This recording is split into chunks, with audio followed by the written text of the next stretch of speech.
Hola, ¿qué tal? Espero esté muy bien. La vez pasada estuvimos viendo algo sobre el camino que Einstein tuvo que tomar para llegar hacia su teoría, y su teoría está definida precisamente por lo que se le llaman las ecuaciones de Einstein, o se le llaman las ecuaciones de campo de la relatividad general. En ocasiones, si no quieres nombrar la palabrita Einstein por algún motivo psicológico o por el que sea.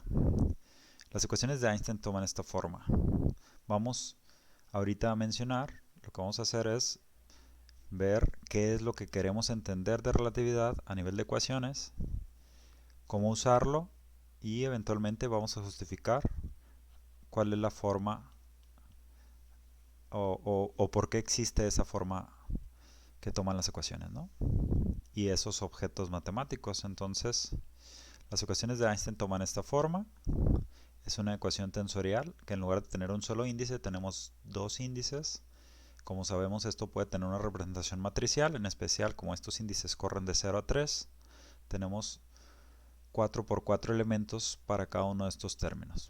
Como siempre, en una ecuación tensorial, queremos que chequen o que sean consistentes todos los índices libres. Entonces aparece un 1 en cada uno de los términos, por lo tanto, al menos esta ecuación tiene sentido tensorialmente.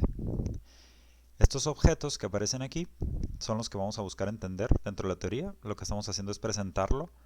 Entonces, digamos, por ahorita vamos a presentar esto como las ecuaciones de campo.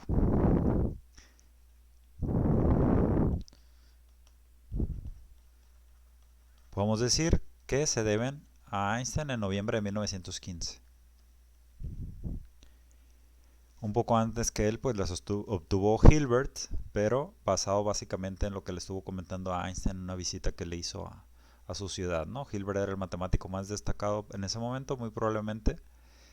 Einstein lo visitó, le comentó sobre sus ideas que tenía rumiando bastantes años. Se había retractado de cierta forma de las ecuaciones, en especial en algún momento se deshizo de este término, pero después volvió a usarlo.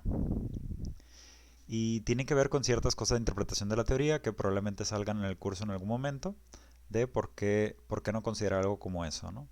Entonces los nombres de estos objetos, para esto tendríamos que entender qué es esto. Y la métrica ya la conocemos. Este es un escalar. Entonces, en esa ecuación lo que aparecen es, por cierto, todo esto junto se puede nombrar como un solo tensor en lugar de nombrarlo por partes y le llamas G1 y lo que tienes básicamente es igual a una constante por T1 donde esa constante está definida ahí como 8πg sobre C a la cuarta. En última instancia esto tiene que ver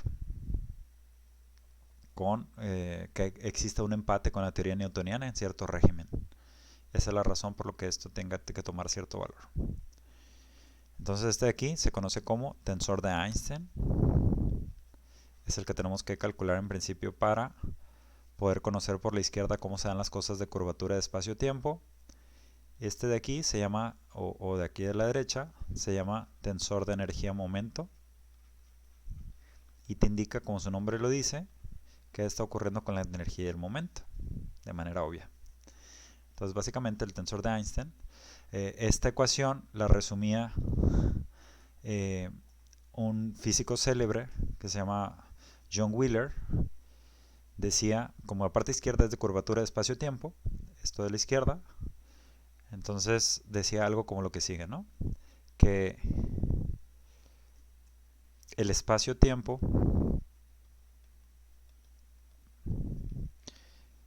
le dice a la materia cómo moverse,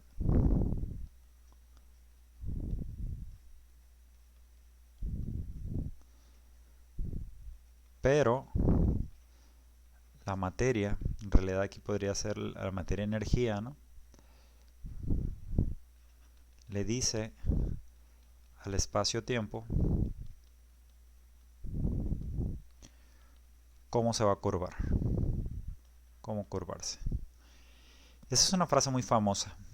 Básicamente lo que ocurre es que esto es una igualdad que te dice curvatura de espacio-tiempo va a ser igual a esto, que es la distribución de masa, de masa y energía.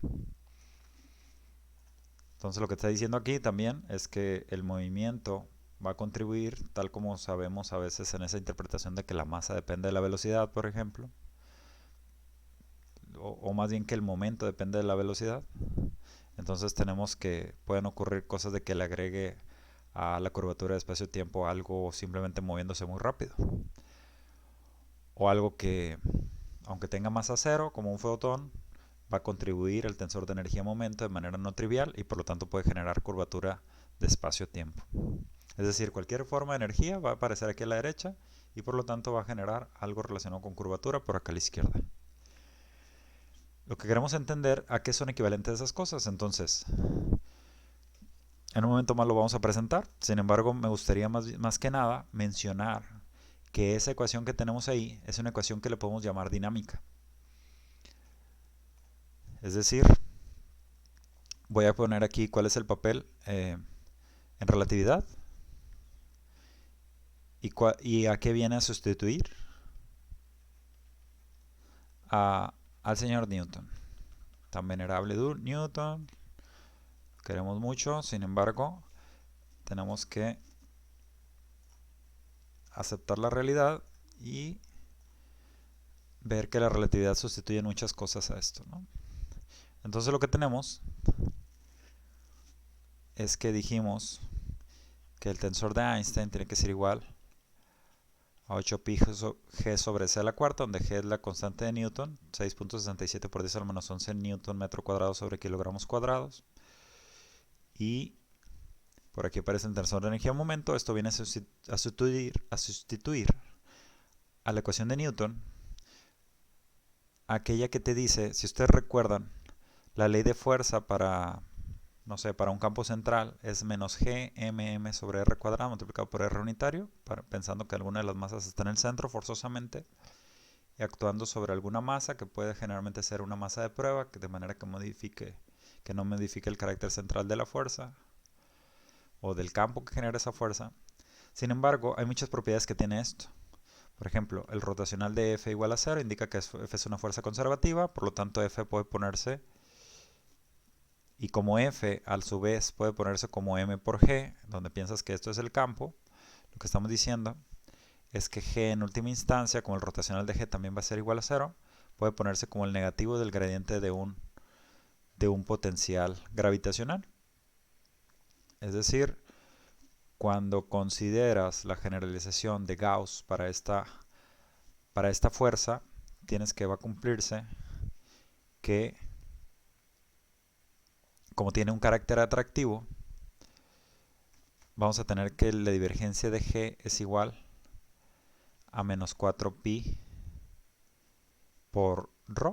Este es el equivalente a lo que es es el análogo de que la divergencia de campo eléctrico es igual a ρ entre epsilon 0, donde esta es densidad de carga eléctrica, pero esta es densidad de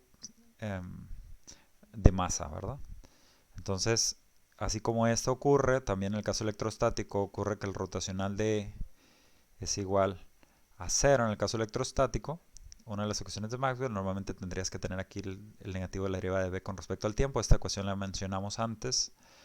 Entonces esto va a implicar que E se puede poner como el negativo del gradiente de algo. Vienes y lo sustituyes en esta ley correspondiente. Y entonces esto te otorgaría lo que es la ecuación siguiente. Que esto sería el laplaciano de phi sería igual a menos ρ entre epsilon 0. Probablemente se llame algo como ecuación de Poisson.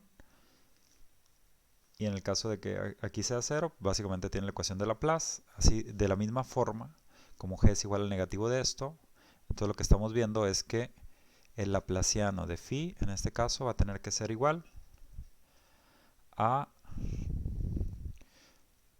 4pi por ρ. Entonces esta lo podemos tomar como la ecuación fundamental que generaliza a la idea de la ley tipo Coulomb que tenemos para gravitación muchas veces en el caso de Newton. Es decir, nos podemos quedar con esa ecuación. Entonces lo que estamos diciendo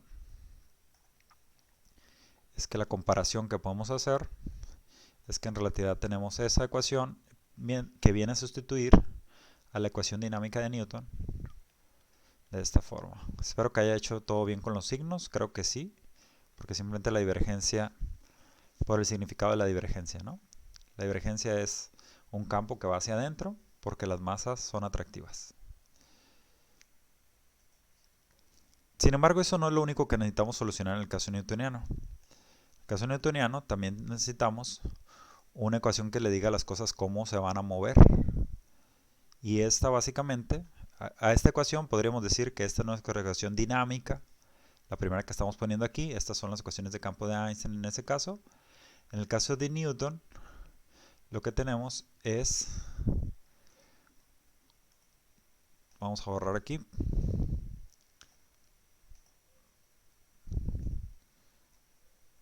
en el caso de Newton tenemos que además utilizamos la segunda ley de Newton,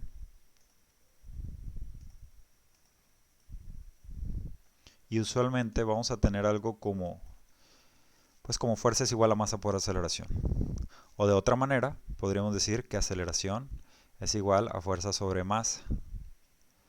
En cambio aquí vamos a tener una ecuación muy parecida a eso.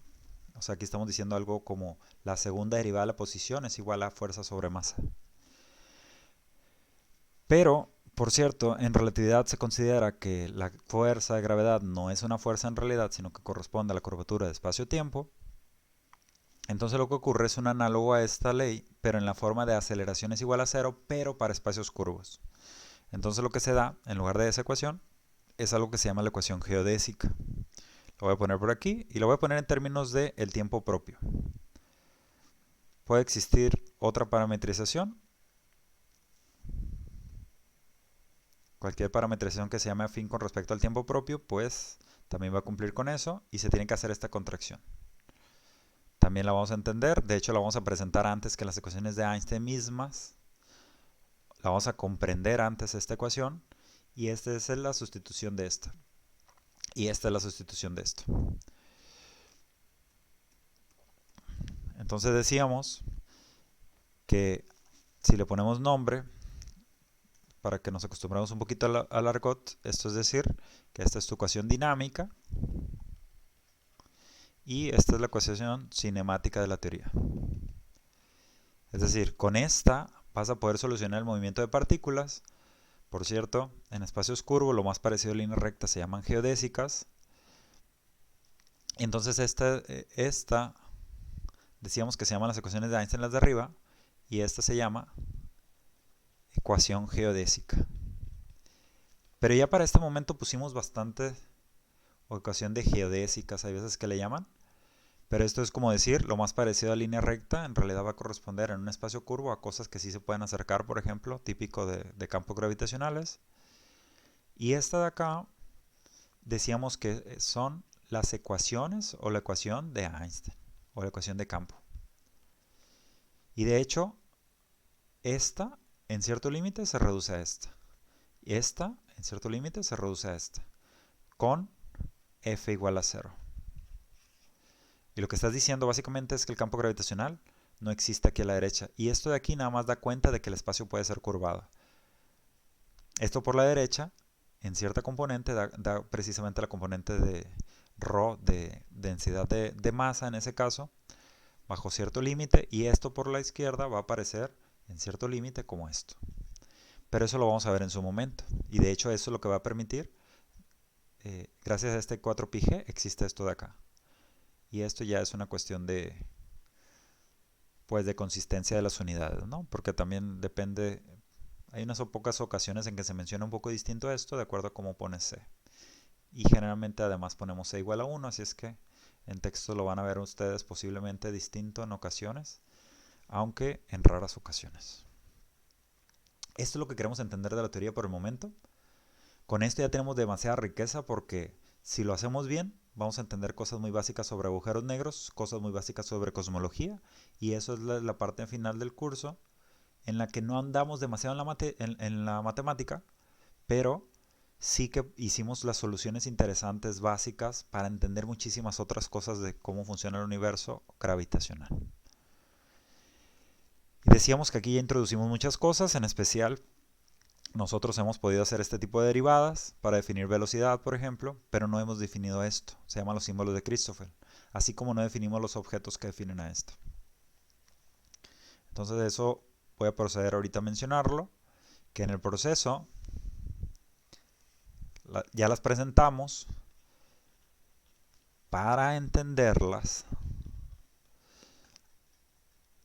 tenemos que saber qué es el tensor de Riemann. Entonces les voy a mencionar aquí las cosas que necesitamos. Y vamos a poner como ingredientes, así como cuando las brujitas ponían, vamos a poner este ingrediente, hablando de Halloween. ¿Qué necesitamos? Pues necesitamos la métrica. Con la métrica vamos a poder definir lo que acabamos de mencionar, que son los símbolos de Christoffel.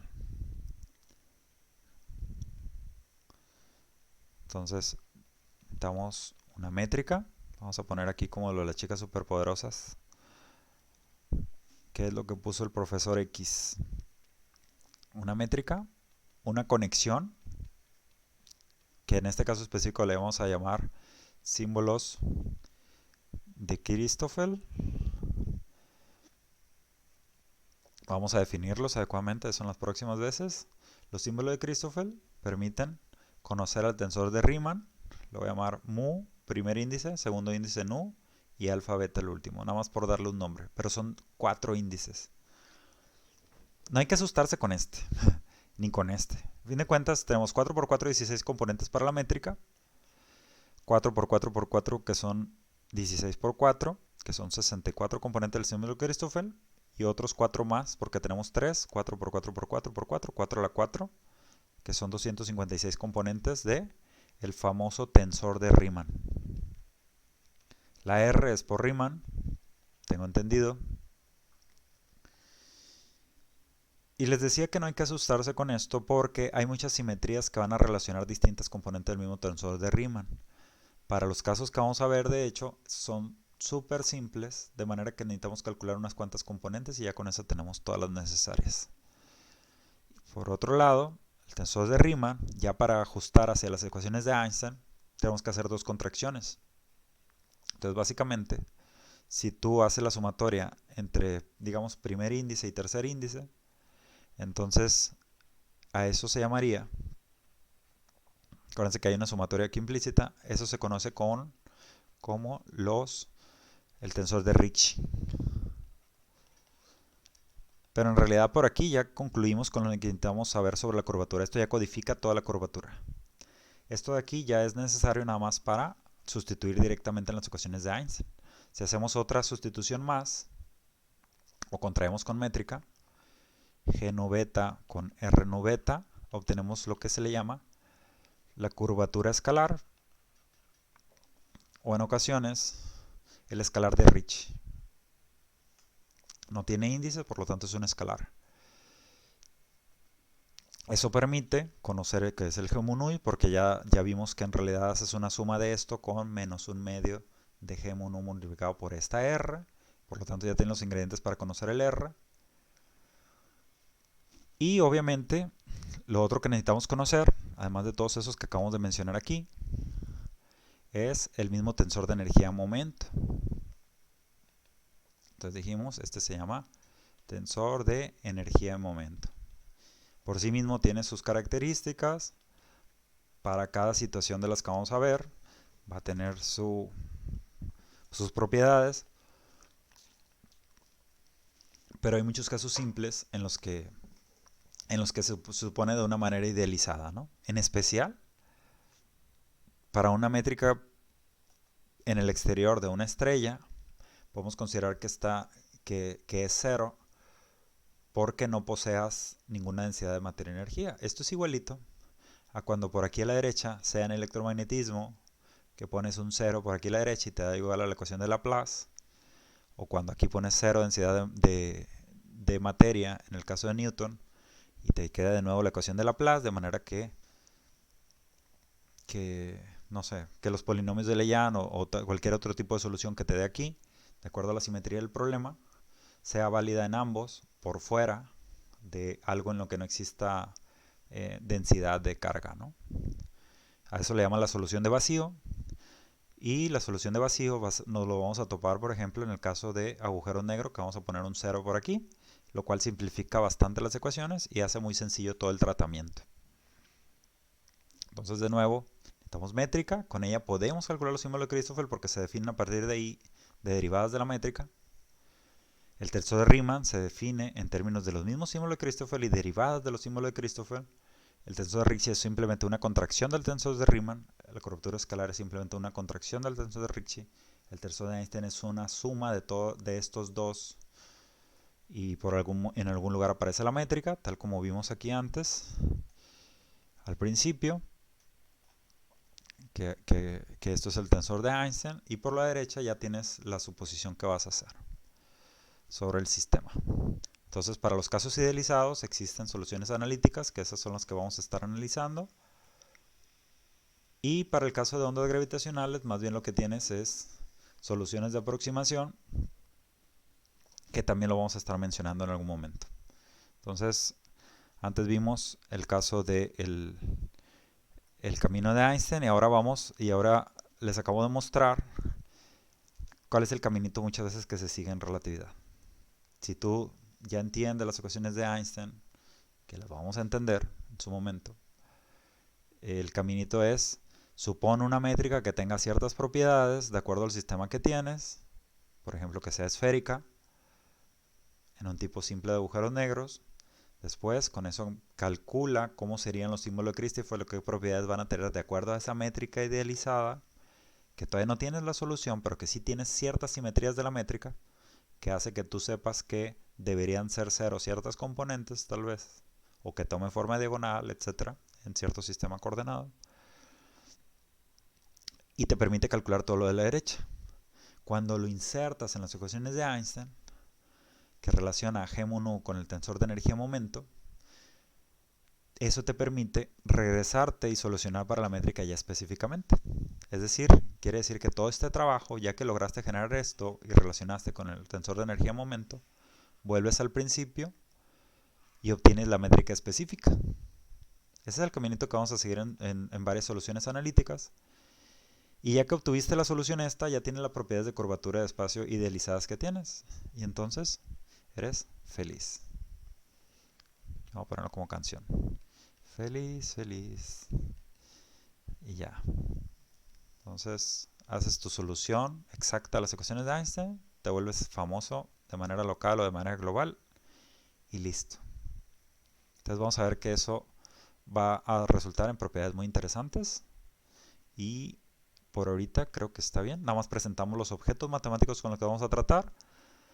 En el proceso vamos a entender algunas cosas sobre espacios curvos antes de entrar a las ecuaciones de Einstein. Ese es el tema de esta unidad precisamente, que vamos a hablar de curvatura, de entender la curvatura. Entonces para esto vamos a definir ciertas operaciones matemáticas que se necesitan en espacio curvo y que no existen en espacio plano. Entonces vamos a entrar a un mundo nuevo, pero ya nos vamos a estar asociando con estos objetos. En particular, algo que necesitamos conocer también es como que un vector en realidad no va a mantener su dirección, si es que quisieras seguir con la idea de lo que ocurre en espacio plano. Y entonces, de lo más próximo que vamos a ver es la idea de transporte paralelo, de vectores en este caso, como prototipo, pero puedes transportar paralelamente cualquier tensor. Y en el proceso vamos a ver que necesitamos la idea de derivada covariante. Entonces en el próximo vamos a empezar con la matemática de espacios curvos, pero hacia acá es hacia donde vamos. Y además, una de las primeras cosas con las que vamos a topar también es con la idea de ecuación geodésica. Entonces primero vamos a hacer algún ejemplo para ver que en realidad esto funciona y funciona muy bien, como dice algún anuncio. Y después vamos a justificar esta ecuación. O sea, ¿por qué en realidad esto corresponde a decir aceleración igual a 0 en espacio curvo? Esto es lo mismo que esto, pero poniéndole este subtítulo, en espacio curvo. Y les decía que vamos a definir un nuevo tipo de derivada que se llama derivada covariante, pero eso ya es tema de la próxima clase. Entonces, hasta la próxima.